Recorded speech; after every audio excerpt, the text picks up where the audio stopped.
এই সাধারণ শিশুরা মৃত্যুবরণ করছেন হামে।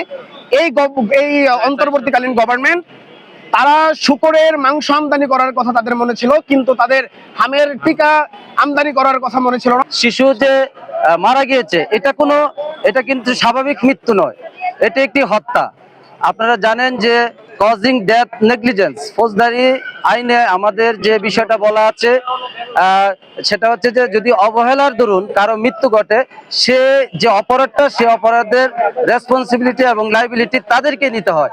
এবং আপনারা সোশ্যাল মিডিয়া ইতিমধ্যে দেখেছেন যে বর্তমান সরকার প্রধান উনি নিজেও একটা বক্তব্যে উনি বলেছেন যে পূর্ববর্তী যে সরকার ছিলেন উনাদের অবহেলার কারণে এই শিশু মৃত্যু হয়েছে এবং সেটা ক্ষমার অযোগ্য একটা অপরাধ করেছেন। আমরা প্রতিনিয়ত দেখছি যে হামে শত শত শিশু মারা যাচ্ছে এবং কোনো ধরনের ব্যবস্থা নেওয়া হচ্ছে না এবং কোনো ধরনের স্টেপ নেওয়া হচ্ছে না, যেন আমরা অন্ধ। এই জন্য আমরা প্রতীকী হিসেবে চোখে এটা বেঁধে রেখেছি।